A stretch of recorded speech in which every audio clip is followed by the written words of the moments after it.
I was just saying, because we hang out in life, it's kind of weird to have him here as a talk show guest. But I will try and do a good job for you. I really am obsessed with this album. Congratulations. It's such a beautiful work of art, man. Thank you. Thanks a lot. Front to back. Thank you.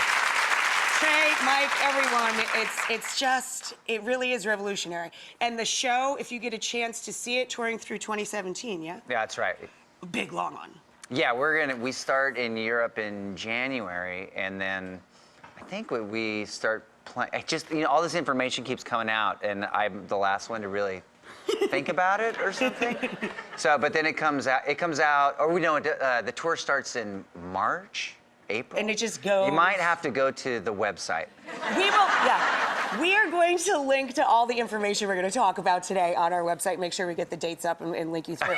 But the show, you get a lot of bang for your buck. Like, you played for hours and hours. You were committed. Yeah. It's such a good audience experience, too. Yeah, even since the old days, it's always about breaking down the barrier between us and the audience, where everybody is united together. Just kind of. Well, it felt that way. It was Yeah. really cool. So, we're also here to talk about Billie's new film, Ordinary World, and it's in theaters now, but it's streaming now as well. You don't even have to leave home to watch it. My husband and I just watched it together yesterday. We loved it. It's a Lee Kirk movie. I don't know if you guys remember The Giant Mechanical Man. Was a work of his. Jenna Fischer's husband. He's a brilliant writer. And I wanted to know, I think he was listening to Green Day while he was writing this. Like, was he thinking of you for the role before?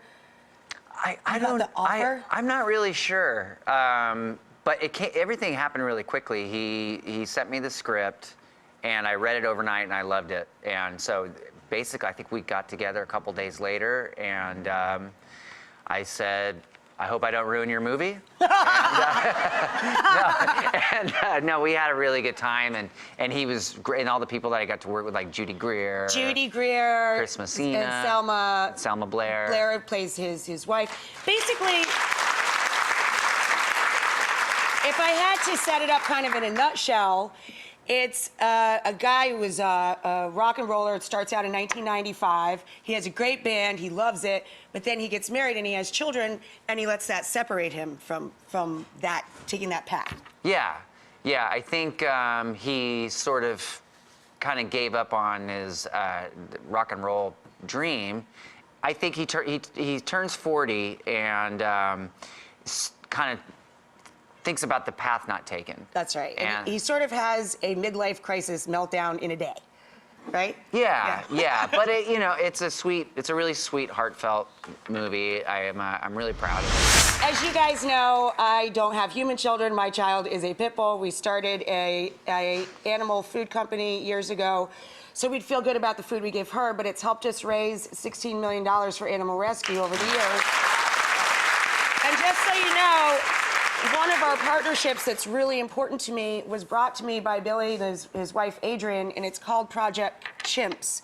And I think it's probably the most profound thing that we do with our money from our foundation is help out this project. Do you want to explain a little bit about what it is? Yeah, well, this is my wife. I think of it as like Adrian's opus. Yeah. There's these like lab-tested chimps. They found out that there's no relation between the lab-tested chimps and human. Human research. So they decided to stop. They upgraded them. So we're never going to test chimps again. Correct. Yeah. Right. And so the chimps have been basically in cages their whole lives, somewhere up to 30 to 40 years. And now they're going in what they call sanctuary. So in Georgia, there's all this land where they're going to live out the rest of their lives. In villas. And a little community. So, yeah, it's great. The last 300 or so chimps in captivity for this purpose, and hopefully it'll be the end of it for all of humanity.